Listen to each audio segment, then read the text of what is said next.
What's up, guys? Welcome to the Outer Nexus. Tonight, we will finally be getting into the Age of Disclosure documentary that just released. I wanted to wait a little bit to see if there was going to be an actual, official response from the current administration.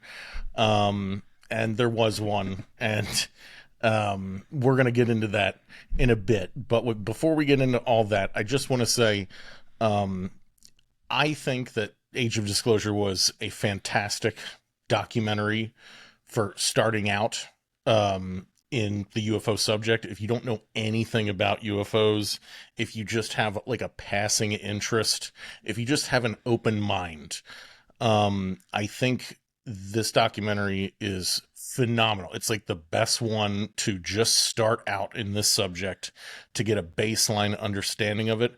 And I think one of the main issues with not the documentary itself, but like conceptually, people thought it was going to be a lot more than what it actually is in more ways than one, even from the directors. I think the UFO world thought that this was going to be real disclosure or something like that. Some of us knew it wasn't going to be that. And even the directors and producers of the movie thought that this was going to prompt and like a real legitimate Bill Pullman Independence Day style address from the Oval Office, and it feels like that Dan Farah has that in his head, like that's what disclosure is a presidential style my fellow Americans, we are not alone from the Oval Office kind of thing. And we'll get into reasons why that's probably never going to happen in that way. However, it was important as an incremental step in establishing this subject as legitimate, in my opinion. This is as important as the 2017 New York Times article. This is as important as the Nimitz encounter with David Fravor.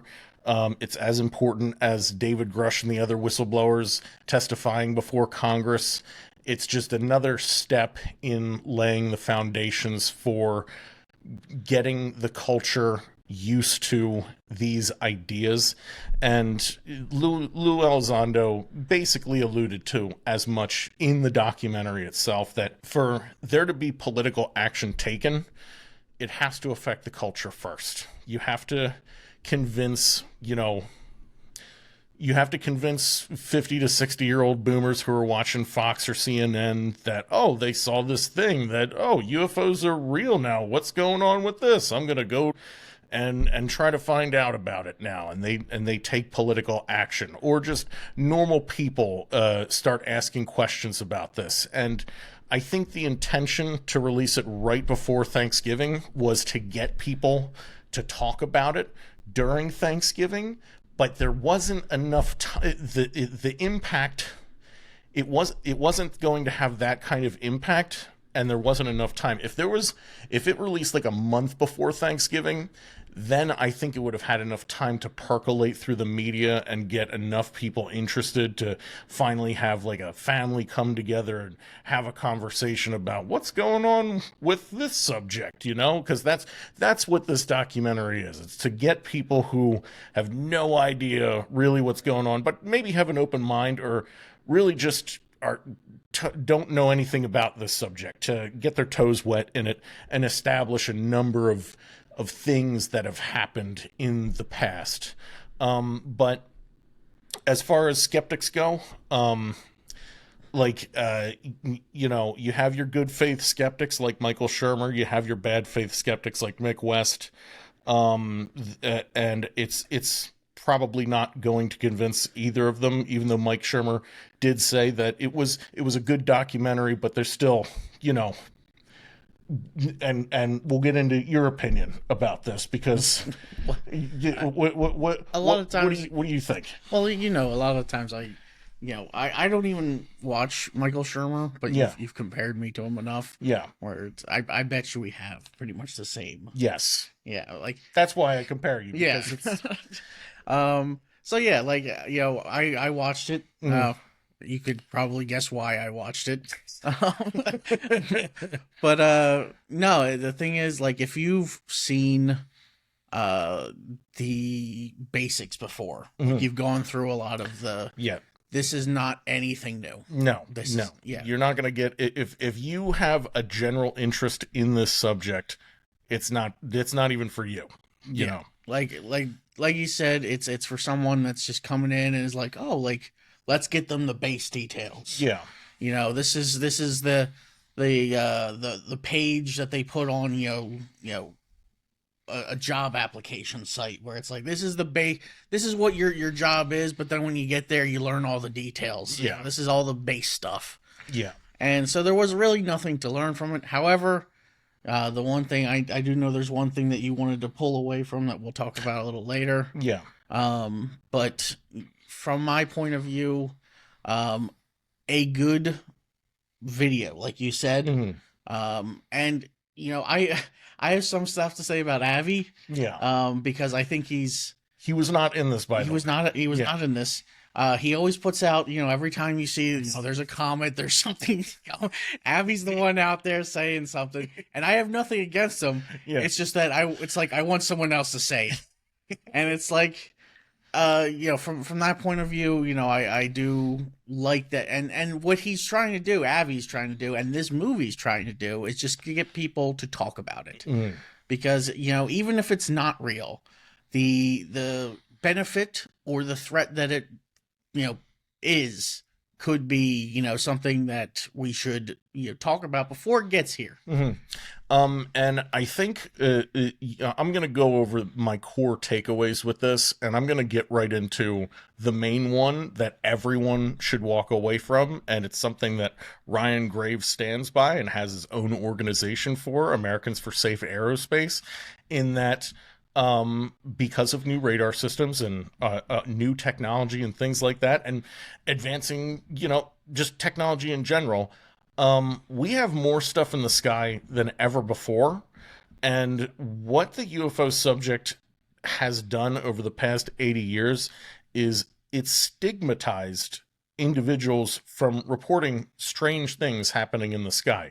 And we're not even talking about aliens or actual like flying saucers or anything like that. We're talking about like if you have a drone swarm happen over your neighborhood, and there's a certain level of stigma because of the UFO subject to not report that, to laugh it off and think it's nothing when it could be something really serious happening. And if anything, even if this isn't aliens or flying saucers or anything, just getting rid of that stigma, in my opinion, is the most important takeaway. Because, like I said, we have more stuff in the air than ever before, and our adversaries could be using this stigma to their advantage, So some of the most important takeaways from this, the most convincing people, of course, are the military firsthand witnesses themselves.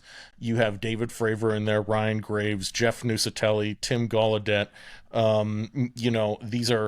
These are Air Force and Navy pilots and an admiral, and they have very convincing, very serious stories to tell about this subject, about UAP almost clipping their planes, a giant UAP appearing over a military base where, dozens of soldiers witnessed it, and they were very concerned about what it was doing. And Tim Gallaudet, he saw UAP on radar, like very obviously, and then it was wiped from his intranet servers on his ship. And these are things that are of serious concern. And I think these individuals present these things pretty well. And so you have them, and then you have the actual scientists that are coming forward, like Dr. Gary Nolan of Stanford. Avi Loeb is not in it. Maybe he should have been. I don't know if he'd want to be in it, though. But Gary Nolan kind of adds some legitimacy to this. I mean, I know it's kind of considered credentialism, but we live in a human society. All we have is credentialism in a certain way, And then you have CIA quantum physicist Hal Puthoff and NASA astrophysicist Eric Davis, and they break down subjects in a very serious way, and well, they present them in a very serious way. The concept of this warp bubble, in that, and just like kind of like from Star Trek, I think they even reference Star Trek in that these kind of UAP that we're observing, um, one theoretical concept that could explain a lot of the features of these UAP is the theory of this warp bubble. And, it's basically, they basically describe it as creating a negative energy field around the craft, which is kind of like a bubble. And it kind of puts them out of space time and allows the craft to surf along the fabric of space time outside of time. And it's, people can misconstrue that with faster than light. It's not really faster than light. It's kind of like stepping outside of time. And we could get into an article about that. Maybe we should. Maybe that's the first thing that we should get into. Here we go. So let's get into it. The Age of Disclosure, the Bubble Explained.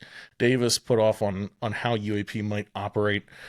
Cernohajev on how they're engineered. Disclosure-era discussions have increasingly referenced UAP operating within localized regions of modified spacetime, a bubble or field envelope isolating the craft from external forces and inertial constraints. This paper synthesizes theoretical work by American physicists Harold Puthoff and Eric Davis with engineering specifications preserved in the Cernohajev archive. Puthoff's polarizable vacuum representation of general relativity and Davis's warp metric analysis establish what known physics permits: space-time geometries where a thin shell of exotic stress energy surrounds a flat interior region, enabling apparent acceleration without internal g-forces.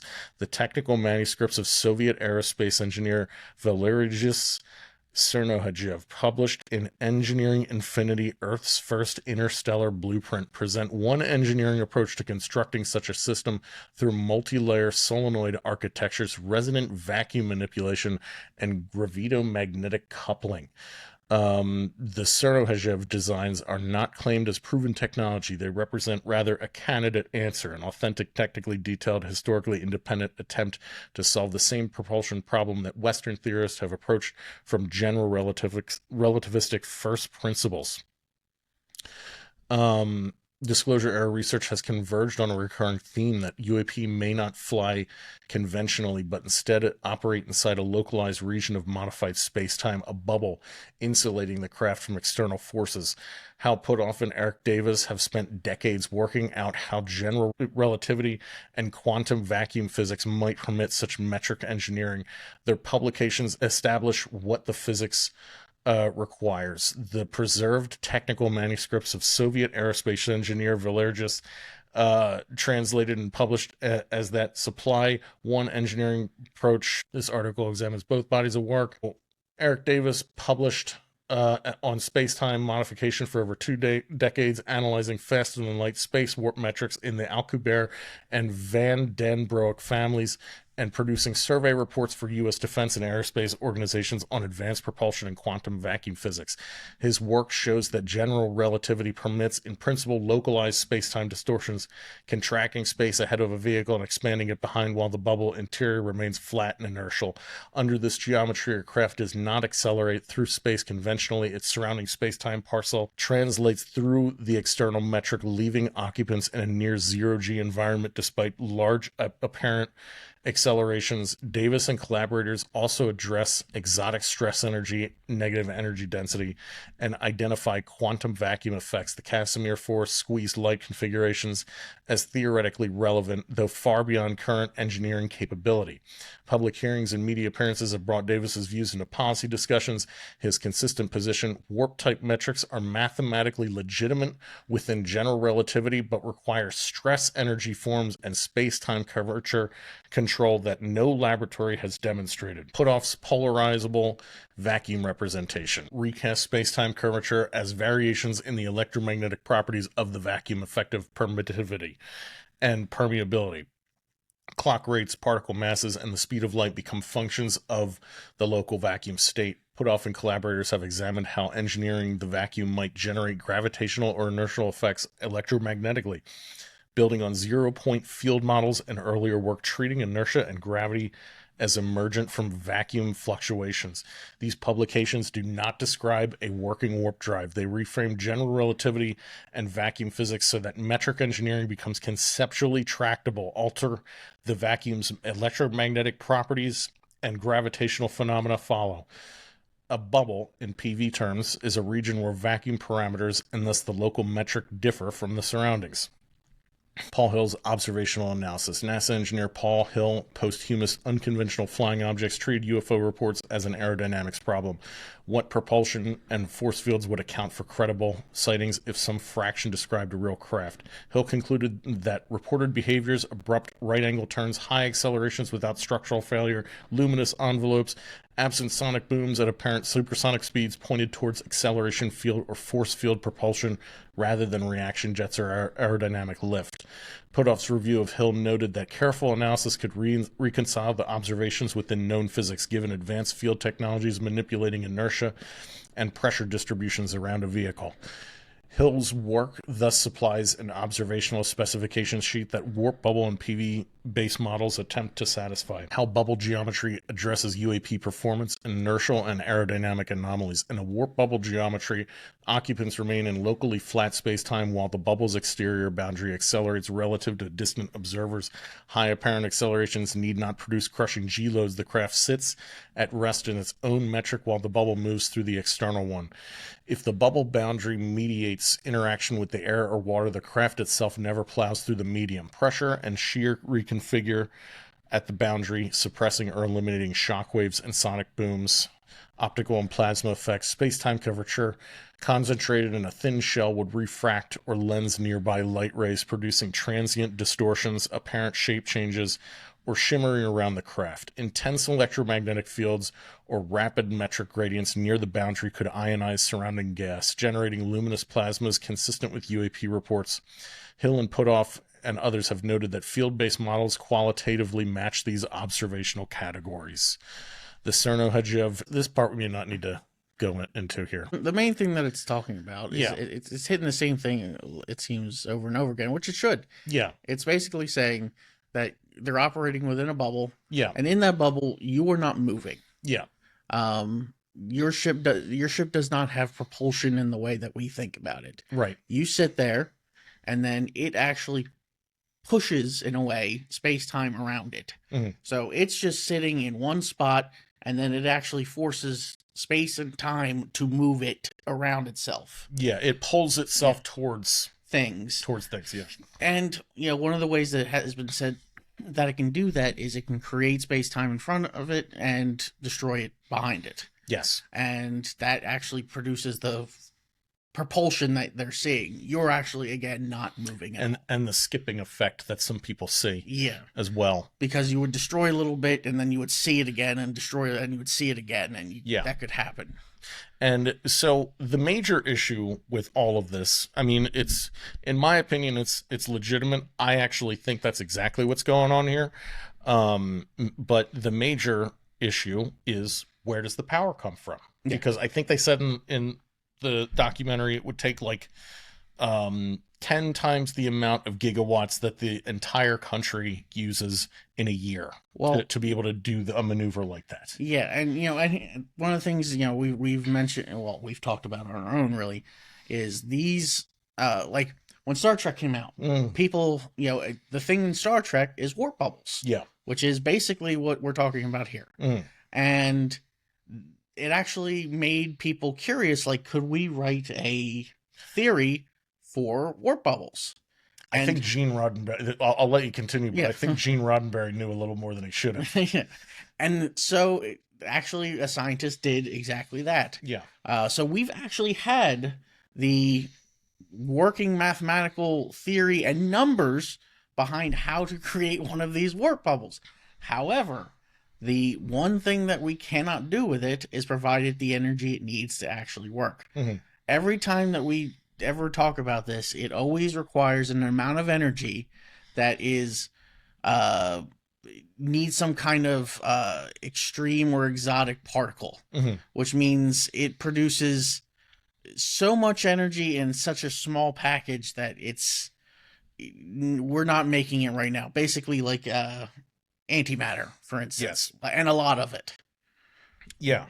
And a lot of people have speculated that, maybe there's going to be some kind of power generation breakthrough happening. Some people have even said maybe the Genesis mission will be about that, and because they've tried to allude to that. I think they're actually working with the Department of Energy, um, and to use AI to figure out a new energy solution. And some people in the UFO world are saying this is the cover that they're going to use to, oh, we found it, but Yeah. we've had it for like 30 years now. Yeah. You know what I mean? But I actually think it might be a little more simple than that. I think this is something that Eric Davis brought up in the documentary, is that it could actually be generated by an effect that we just don't understand yet. Maybe there's a law of physics that we're unaware of. No, here's the thing. You're not wrong. Yeah. The thing that we're talking about is the how the energy generation. Yeah. But you weren't wrong that we could have missed an angle of how to produce that much, more basically than we do now. Well, I mean, maybe you're right, but what I'm saying is that effect does not require that much energy. It's something that we missed, in physics. Yeah. Or I mean, it might be something because what you brought up is exotic alloys, and there is a document. I believe it's called the Theoretical Overview of a Legacy UAP and Reverse Engineering Program, and it goes over the idea that sometime in, I think, the 60s, and actually Harold Malmgren on Jesse Michaels goes into this a little bit with the Bluegill Triple Prime nuke test, that they were getting UFO tag-alongs. And whenever they would test these nukes, and obviously one of the big theories, even Joe Rogan talks about this, is that the UFOs are really interested in our nuclear devices, and they show up around nuke tests. And so what Harold Malmgren, and he was an advisor to multiple presidents, what they realized is that these UFOs would show up around nuke tests, and that they would actually get damaged sometimes from the nuclear tests. And there's a video that shows clearly a nuclear explosion going off, and it looks like a UFO come over and then drop down. And what Malmgren was saying is that we would do this intentionally to try to get these craft down. And what this one document talks about is they would down these craft, and they would crack them open, and there would be some type of material in them. I think Bob Lazar refers to it as an isotope of element 115, which is moscovium, we know today. And this material is a highly exotic alloy, and apparently this is the substance that allows this kind of effect to happen. And it through some sort of advanced nuclear process that we don't have yet. And apparently we were taking this material and trying to create our own craft with it. Now, this is all alleged. We don't really know if that's true. But it's interesting that, this is kind of where we're at now. This is where the subject is now. We kind of are aware that these things are interacting with us in a certain way. So here's my hypothetical question for you, Billy. Let's say hypothetically, as the documentary lays out, um, there is a non-human other that is here on this planet, but they want nothing to do with us. They do not want to interact with us. And it's not like, and they're kind of apathetic towards us. It's not like they hate us. They might dissect a couple of us like frogs occasionally, every now and then, but they're not like a huge direct threat. They just want to be totally left alone, but they want us to stop using nuclear weapons. They are trying to get us to stop using nuclear. They're monitoring our nuclear activity. They don't want us using nukes, but they also want nothing to do with us. Now, we'll say that you're an admiral and you know this information. Okay. And that is the scenario. Is there any chance in hell that you would tell the American people that scenario? Because what that would imply, the thing that it would imply is that they're interfering with our nukes in a way that may actually make mutually assured destruction with nukes irrelevant. Yeah. No, and I understand. Like, I understand. Like, Yeah. You're basically saying that there's a power way beyond us that has more control than. Well, from a national security perspective. Yeah. Like, what I'm trying to get at is, do you think, is there any chance in hell that the government, if this is the hypothetical case, why would the government tell us any of this information? What would be the purpose? If there is a power that is well beyond us, that's here, and they don't want anything to do with us. You know, they might be in the deep oceans, the deep trenches, and they definitely don't want us using nukes to the point that all of our nuclear systems might actually be disabled by them. The nuclear war may not be an option for us, even though we keep threatening each other with it. Even basically, that all that would fall apart. A number of other things would fall apart. Why would the government, why would the military release that information to the public? Truthfully, do I think our government would do it? Yeah. Absolutely not. That's what I'm saying. Would I do it? Yes. Yeah. And one of the reasons I would definitely want to do it is for the fact of, to get everybody realigned. Yeah. Where it's like, guys, like we're way behind. Yeah. like we need to start dropping off all the dumb stuff that we're doing. Yeah. And kind of think about, like, let's move into the future here. Yeah. And that's actually another point of the documentary itself, is that if this is conceptually true, if any of this is really true, and there are machines that have these capabilities, then that means that adversary countries like China and Russia could develop them. It's possible that they could develop them, and that is the major concern that Marco Rubio had in the documentary. And Marco Rubio had a lot of concerns in that documentary. He went over a lot of things. He even said that this subject keeps him up at night thinking about it. But then Marco Rubio comes out the other day and he doesn't walk everything back. He says, I said what I said in the documentary and I meant it. And I know those guys aren't liars or anything like that. But he steps back. He says, it was edited in a certain way. He understands because they're trying to sell a movie. It was 4 years ago. He was a senator. Now he's the Secretary of State, which is a little telling.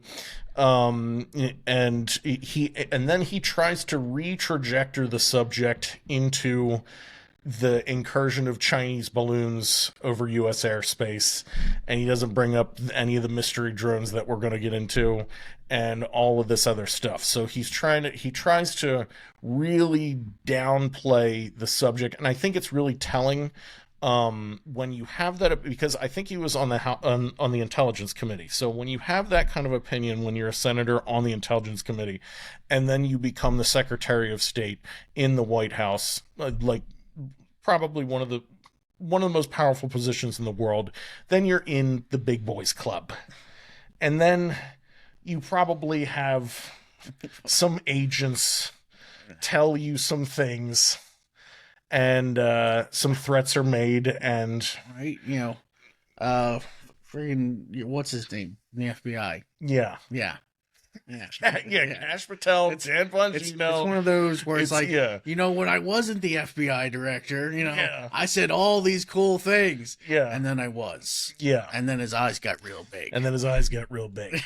Yeah, exactly. Like, so Rubio pulled one of those, and it kind of throws a little bit of a wrench into some stuff, especially Dan Farah's hopes and dreams, because Dan Farah, the director, was really hoping that this movie would prompt this administration to come out with the Bill Pullman Independence Day, President in the Oval Office, the whole thing that in a segment of the UFO world, that's their version of disclosure.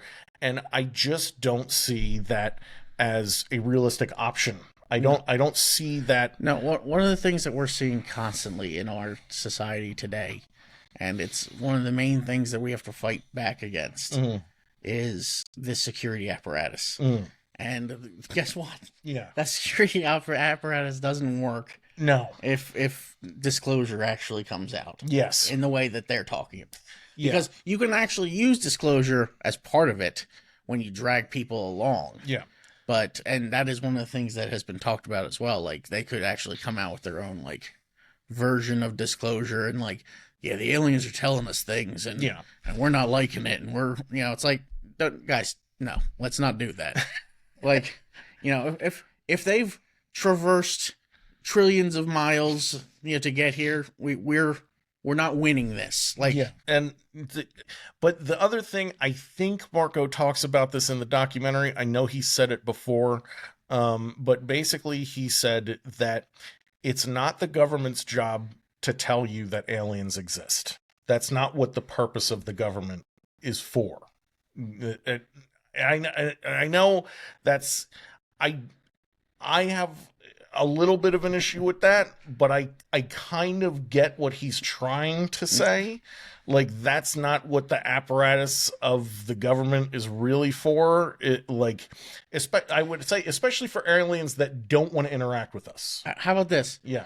I would counter, if I was in some kind of, and that was brought up as a point, I would be like, okay, if that is not what then you shouldn't have, an intelligence agency out there that is doing, puts out misinformation. And that's the rebuttal to that, is that, well, why is the CIA putting out a bunch of fucking misinformation about this subject if it's not the government's job to? I mean, okay, you can say it's not the government's job to tell the American people that there's aliens, but then the CIA should stop with all the bullshit. Yeah.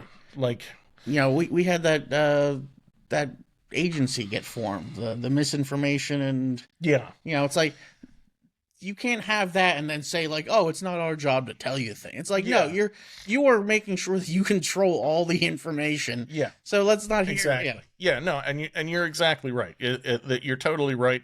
And even another person in the documentary was Chris Mellon. And we'll play a clip of his, and I thought it was really important what he had to say. I think it relates to what we're talking about here. Approximately 20 years in the U.S. My name is Chris Mellon. I spent approximately 20 years in the U.S. intelligence community, both in the Defense Department and on Capitol Hill with the Senate Intelligence Committee. The other day, I had the opportunity to see the new UAP documentary, Age of Disclosure. And after reflecting on it, I prepared a few remarks that I hope will be of assistance to Congress. In the new UAP documentary, Age of Disclosure, we learned that the Air Force had a secret program to track UAP in the vicinity of Area 51 and other sensitive military facilities in the 1990s.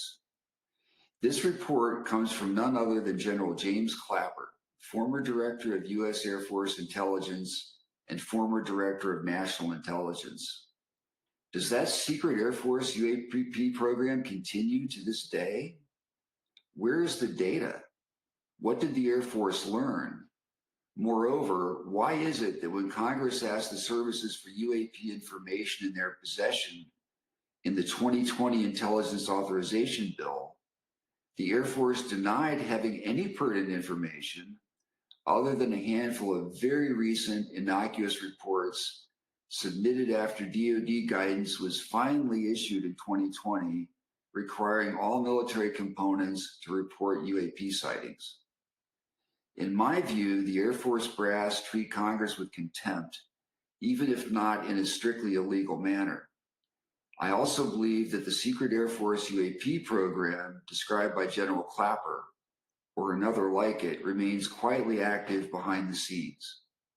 I say this because it would explain a number of things. For example, why is it that Air Force F-22s, despite having greatly superior sensors, did not report UAP operating in DoD training areas off the East Coast when Navy F-18s were routinely detecting and reporting UAP on the same ranges? Why is it the USS Princeton radar data from the Nimitz case disappeared after U.S. Air Force officers visited the ship? In fact, there are many similar cases where Navy data was removed by U.S. Air Force personnel. Similarly, why are the Nimitz deck logs missing for precisely the period of Princeton UAP tracking back in 2004? Why is it the Air Force never reports UAP detected by its strategic radar systems? These solid-state phased array radars are believed to be the most powerful emitters on the planet. Yet despite their massive range and constant coverage, even when UAP are detected operating for days directly in front of these powerful emitters, the Air Force fails to issue any UAP reports. Why is it that none of the innumerable NORAD UAP intercept cases from recent decades were submitted with the 2021 UAP report to Congress, including the famous UAP case over the Bush Ranch in Texas, where F-16 pilots were made to sign NDAs by the Air Force? As recently as last year, the Air Force was still refusing to provide NORAD UAP intercept data to DoD's All-Domain Anomaly Resolution Office in Congress. Why are there no reports of UAP in space despite a massive U.S. Air Force space surveillance capability? Why is it that the Air Force seized Navy sonar data obtained after an encounter by a U.S. nuclear submarine with an underwater UAP? In sum, I believe the Air Force is treating Congress contemptuously when it comes to dodging formal congressional requests for Air Force UAP data. It seems likely the Air Force has either carefully marshaled all of its UAP data into an obscure, highly secret, quote, waived special access program that even the chair and ranking members of the intelligence committees are not cleared for, or that the Air Force is using Atomic Energy Act or other authorities to justify concealing this UAP information. For example, the Air Force might claim they are merely the executive agent for CIA or the National Nuclear Security Agency, and that reporting of this data is therefore not their responsibility. Their counterpart agency might claim the reverse, leaving Congress uninformed as the, quote, deep state exploits a fissure in the current congressional military and intelligence reporting framework. And so basically what he's talking about there, and this is part of the documentary as well, is that James Clapper, the former DNI, and he was an Air Force general for like not 30 years, but he served in the Air Force for like 30 years. And he said in the 90s, and here's the thing, this is the weird part for me. I don't trust James Clapper at all. He was the Obama's bald DNI guy. And I just do not trust that individual at all. So when he says that not only was there a UAP monitoring program, he was either part of it or he was in charge of it in the 90s. I forget which one he said, but he was definitely part of it. And he says, yeah, we had this whole program back then. and he comes clean with a lot of different things. I don't know if he had a come to Jesus moment or something, and Dick Cheney is dead now. There's no one to save him. I don't know. I don't know what that was. I don't know how to take that. Yeah. Maybe there's some sort of angle being played here. I think it's controlled disclosure. Yeah, it's control. It's like that same thing where they're like, okay, listen, Area 51 exists, but it just does regular stuff. Yeah, it just does regular stuff. And it's like, and it's done. Like it pretty much, it's like just a normal Air Force base. It's just a normal. We made the B-52 there. Yeah. And they do stuff like that, and now it's with this one, they're like, oh yeah, it was there.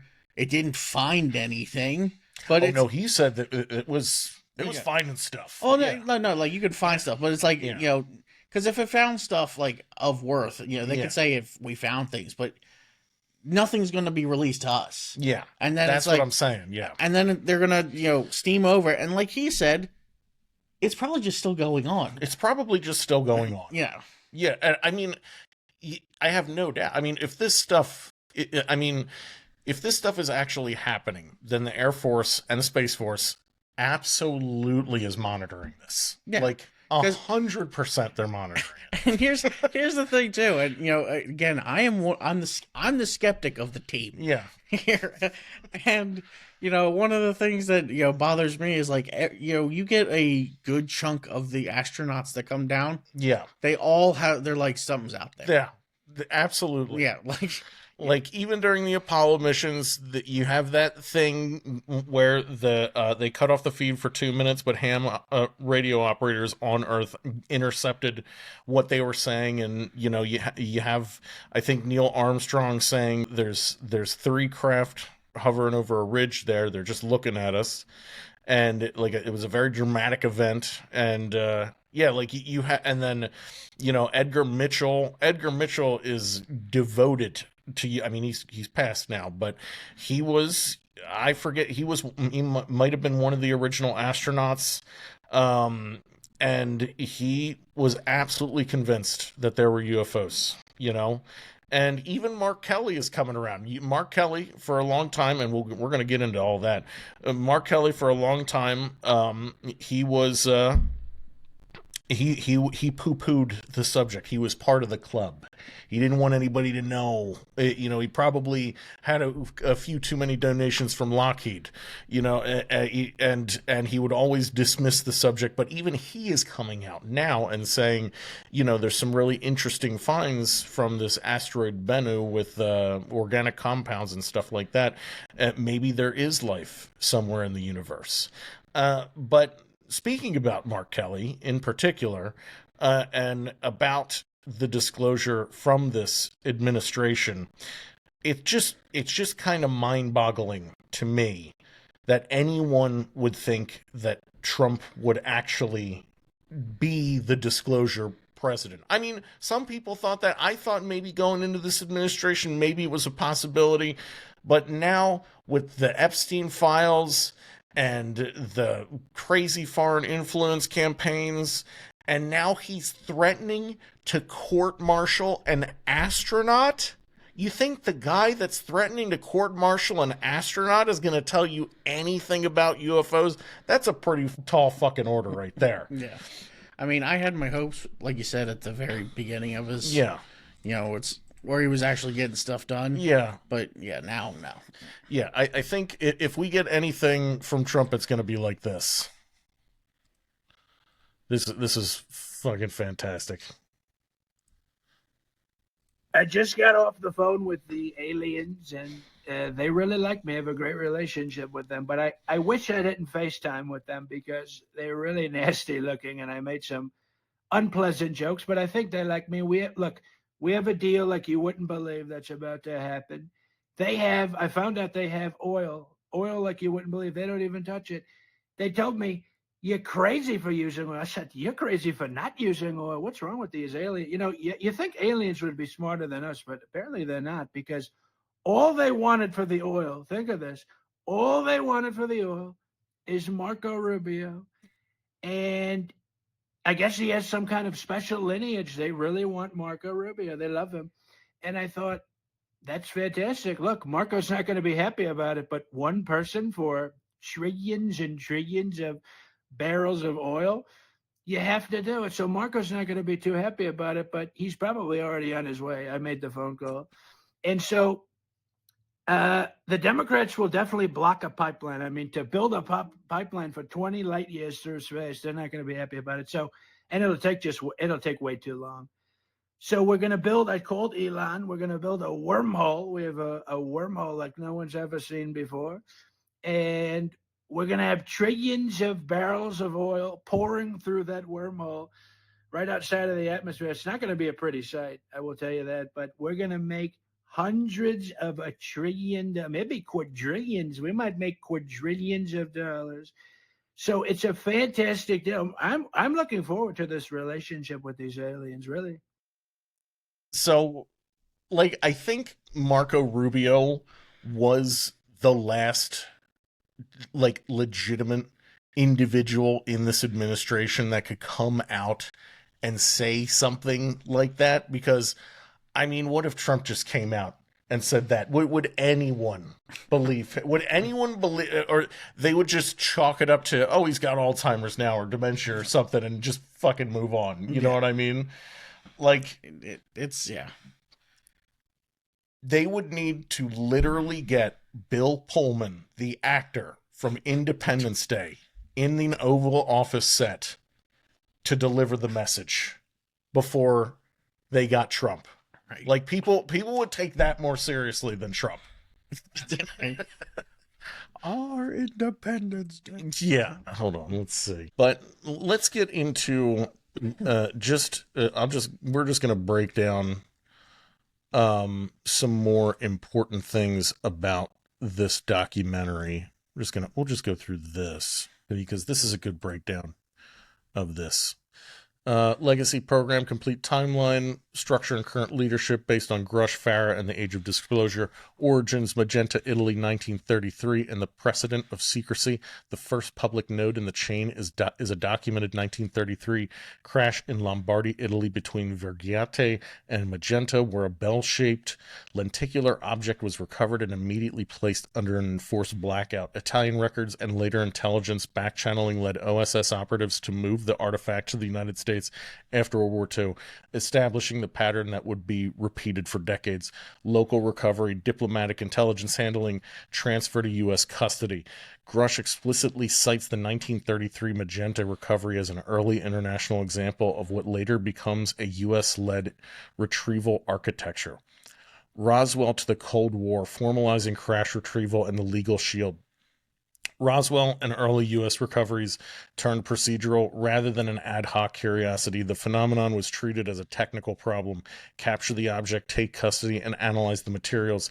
The Atomic Energy Commission's classification authorities, then later DOE mechanisms, provided a robust legal shield, born classified designations, and restricted data constructs that let the program bury sensitive material away from FOIA, public oversight, and even routine military audit. Over the Cold War, the program's custody model shifted more and more into contractor spaces, precisely because private firms leave fewer public traces than DoD bureaus. The documentary and Grush's interviews emphasize that this shift is deliberate and permanent. OGA retrieval teams, contractors, and DS&T. In 2003, the CIA stood up an office within its Directorate of Science and Technology known as the Office of Global Access. OGA's remit, as described by multiple sources, is to provide unwarned access to denied environments worldwide. Doug Wolf helped set up the office and served as its deputy director. Once a craft is detected, the OGA coordinates rapid retrieval with elite military units, JSOC, Delta SEALs. Material is then moved quickly into contractor vaults for analysis.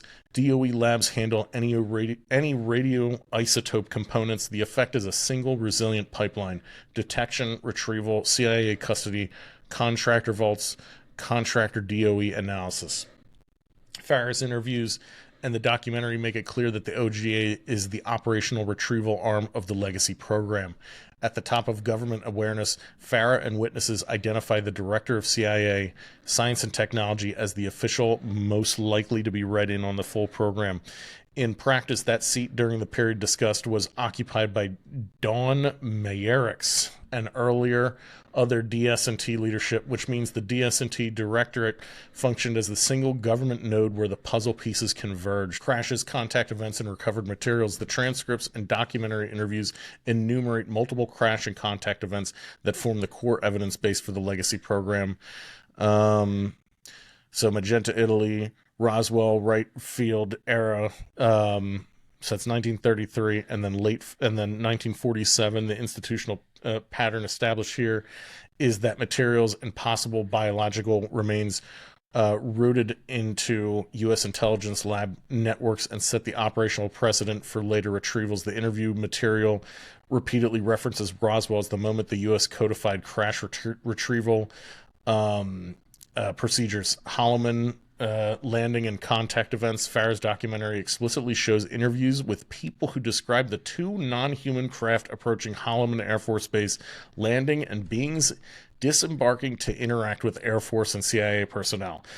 The film also references other contact events in which humanoid entities, tall, slender, directly engaged military intelligence officials. These contact episodes are a central piece to the documentary's claim set, which is actually really wild that they brought up the Holloman landing, because the Holloman landing is one of those, like, deep lore myths. Like, it's not a surface level thing. It's always been kind of considered, you know, this probably didn't happen. This is a little far-fetched that this might have actually happened, because the way it's described is two flying saucers in broad daylight. They do the whole official thing where they land on an Air Force base. Two beings come out to make diplomatic contact with our species. Yeah. Like a first contact scenario type of deal. Yeah. And these like beings, like a Men in Black type like deal. a Men in Black, like a scene from Men in Black. Yeah, exactly. And these beings, and the weirder part is these beings are described as Egyptian looking. So that's what gives it that weird quirk that's like, I don't know if this happened, because we're talking like weird headdresses and facial features that are kind of unique, like long, slender faces and grayish, bluish skin, like just very, very weird, you know, kind of an outlier. But it's in the documentary, and they claim that this really, and they have multiple people claiming that this in fact happened. So multiple Cold War era recoveries. Witnesses and whistleblowers describe a string of double-digit recovery incidents over decades. Grush states the number is double-digit and emphasizes compartmentalization prevents public accounting. Many of these recoveries include exotic artifacts, and in a subset of cases, biological remains. Physical effects and hazards. Multiple witnesses report physical interactions, window etching, transient ionization effects, vehicle paint changes, and biological samples recovered alongside craft. Grush and the film discuss instances where recovered materials exhibited radiological or otherwise exotic signatures that required DOE national lab capability to analyze. Recovered biologics and medical handling.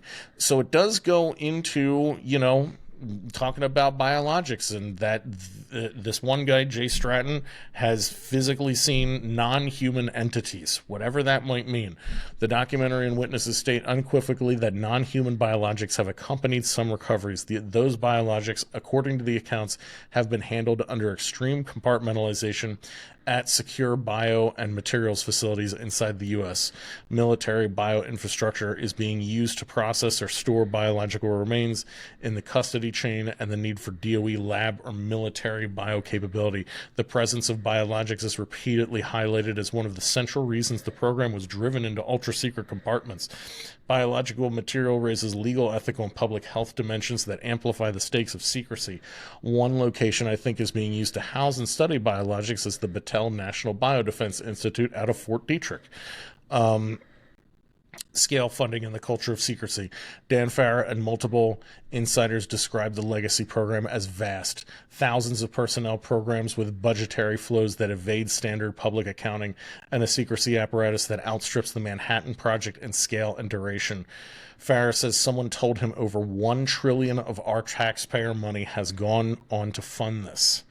Grush's investigation, including classified testimony to congressional staffers, identified an institutional resistance to letting overseers like the UAP task force access legacy program information, and he describes the program as intentionally withheld from standard oversight. The documentary traces whistleblower protections, congressional briefings, and how the pressure eventually forced some topics into public hearings. Why President, Congress, and the normal chain of command are often out of the loop. The accounts converge on a single structural explanation: classification plus contractor custody plus legal shields. DOE, AEC, born classified authorities, combined with long-term contractor special access programs and careful compartmentalization inside intelligence directorates, permit program managers to operate without routine presidential DOD or congressional visibility. That is precisely why witnesses insist that the DSNT directorate is the most plausible government node with full awareness.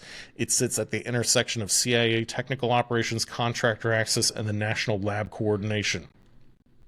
Legacy program in 10 points: 1933 to 1947, crashes begin. Magenta Roswell, AES, CIA, MJ-12 create the first secrecy framework.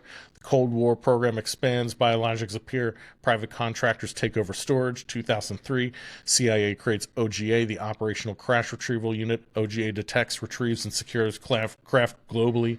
Contractors store, study, and reverse engineer materials. DOE handles nuclear exotic components. Special ops teams perform recoveries under CIA authority. DS&T director is the only official with complete awareness, and that official is Don Mayerix. So that's an interesting breakdown of that. And then, Can we try to get a picture of this person? oh yeah, let's see. Don Mayerix. Okay, so this is the person that they're talking about. And if I were a betting man, I would say that no, she does not know any of this real information. However, that would be the person that you'd put there who would know. Yeah. You know? Yeah. That, like, someone you probably would not expect to, like, Dawn knows this? Right? You said Dawn? Right? She's The same one I know? the same Dawn I know? No, yeah, she knows it all. Right. Yeah, maybe. I don't know. Maybe. This could be. She looks completely unassuming. She does. She looks like But you would. She'd see that her would at a probably grocery be her store. job, though. That's it. Yeah. That you'd see her at a grocery store. She knows everything about UFOs and the legacy program. Has a direct control over it. Yeah. She's just getting apples. She's just, yeah. Day to day. Grandma takes care of her kids. Takes care of her grandkids. Right. You would never suspect that grandma knows everything about UFOs. Right. that grandma is sending out JSOC teams to Uganda to take out fucking mercenaries to recover a crash. All of them. Oh, Yeah. I kind of want to see a comedy movie about that now. But it honestly, it probably would be the person that you would least expect. You know, no one would be there. No one would suspect on. No one. We'll get into one last thing and we'll wrap it up here. So this is Eric Weinstein's reaction to the documentary. Eric Weinstein is a famous mathematician. He's big on social media. Yes, I think the U.S. almost certainly has at least one fake UFO program, a decoy. And I think what he's referring to is the real one would be the one that James Clapper was involved in. That's probably still going on, that the Air Force is actually running. And the fake one is this Arrow ATIP bullshit where it's like, it's a new program and we're trying to figure out what these weird objects are in the sky. You know, it's I think he's referring to that scenario. So a decoy. I think of a decoy as putting out bad information to confuse adversaries.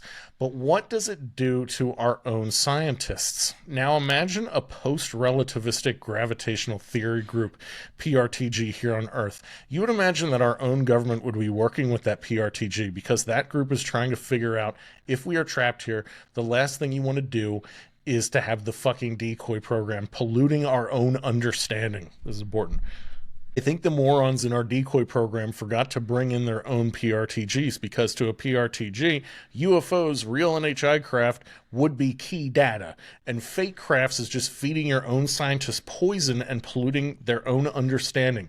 So we don't have any top-tier PRTG in this game. It sure looks like in the 1950s, we set up two cutouts and created the golden age of general relativity. And in the wake of Howard Moreland and John Aristotle Phillips, it kind of looks like we stagnated and soft sunsetted real open research in fundamental physics with a preposterous story about string theory and quantum gravity, which makes no sense to anyone honest after 40 years of failure. So that is pretty odd. Scientists don't shoot down new ideas for 40 years to protect one known not to work. That isn't how science works. So that opens the question, is there a second secret physics program like a Manhattan Project for Gravity 2.0 and perhaps a second UFO program, a non-decoy? And while I see no direct evidence of NHI craft, we do have a mystery as to why the US would destroy its own commanding advantage in fundamental physics over string theory and its obvious failure. It just doesn't pass the laugh test. The only thing I can wonder about is if we figured out a bit of new physics that led to a new Manhattan Project level secrecy around all fundamental physics. Maybe 50 high-ranking people, Rubio, aren't lying with the skill of Pacino and Brando. Something is way off. We aren't doing physics in the open anymore, and we aren't asking our own people for help. So you'd be crazy not to wonder what the absolute fuck. This is unfortunately consistent with a second Manhattan Project on gravity. This is exactly how secret science works. For example, we stagnated chain reaction research outside Los Alamos and continued doing successful physics inside the compound. Well, the first part of this is true today. We are dead in the water in a university level fundamental physics beyond GR and the SM. The second part is unknown. Is there a place where you can get paid to succeed at physics rather than paid to do things which are known not to work? I just don't know. Moral. Physics, when done well and right, is very, very dangerous after all, and I want us to get back to doing physics that will go way beyond Einstein, even the kind that goes boom. And just to add to that, just to not validate him, but to just add to it, I remember when Trump was elected, and one of the AI people that was helping that administration develop AI policy and do AI things was Mark Andreessen. And he's like a billionaire. He's super into AI. And he even met with the Biden administration. And he said that the Biden administration's policy on AI, and this is why Mark Andreessen wanted Trump to win, because he knew Trump was just going to let AI run free and just no regulation, no rules, no whatever, is because he said the Biden administration told him that their AI policy is that they were going to classify parts of AI. And, when you're talking about large language models, you're basically just talking about different parts of complex math. And he was like, so you're basically saying you're going to classify parts of math? Yeah. Like, how's that even possible? And the Biden administration came back and said to him, or maybe an official from the Biden administration said to him, we've done it before in physics. We've classified an entire branch of physics, and the general public doesn't know about it. We could do it again. Yeah. And I think that is the actual core issue with all of this, and why disclosure of this type of technology is just inevitable, because it really just comes down to, if we don't figure this out, if we don't decompartmentalize this and start getting to work on these problems, China's just going to do it. And as we could see with these drones that are showing up around the world that, that are have all sorts of lights on them. They stay up for hours at a time. They're hovering around, Dutch Air Force bases, French Air Force bases. They're all over Europe now. Okay. The same thing that we experienced last year. And they have the full authority to go after these drones now. They just gave them the full authority. They still can't take them down. They still can't track them. They still can't get them. They still have no idea what these things are or what they're doing. But they go out into the water. A couple just tried to buzz Zelensky's plane as he was landing in Ireland. And then these drones go out and start buzzing a nuclear sub that's in the ocean for like 2 hours. So like, this stuff, I feel like people are already developing something like this. Yeah. I mean, that's always been kind of the case. Like, when I've spoken to you about these things, is like, it really could just be us. Yeah. And that's true. It's one of those things where it's like, the thing that really scares me is the runaway society, the breakaway civilization. Where you get the haves and the have-nots, and the divide is so large that it's, like you said, we have full authority to shoot these things down. Yeah. And we can't. Yeah. And that's what I'm saying is, if the divide gets to a certain point, it's like, now we're just dealing with magic now. And it's like, do we have defenses against magic? No, we don't. Yeah. And not only that, but it's like, just like we were talking about with Dan Bongino and Kash Patel and now Marco Rubio, what is it that they're finding out? Who is actually controlling the planet? Because if you have technology like that, that's almost like what guns did to knights. Yeah. You know what I mean? Some kind of crazy asymmetrical advantage that somebody, to the point where it's like, there isn't a way to really fight back against it. No, there wouldn't be any way to come back from that unless one of them crashed and we did a lot of research or something like that. But that's kind of the thing that we're seeing here is we have these unknowns, and it looks like it could be on our team, it could be something else. We don't know, and we want to find out. Yeah. But I think we'll leave it there for now. Yep. All right, see you next time, guys.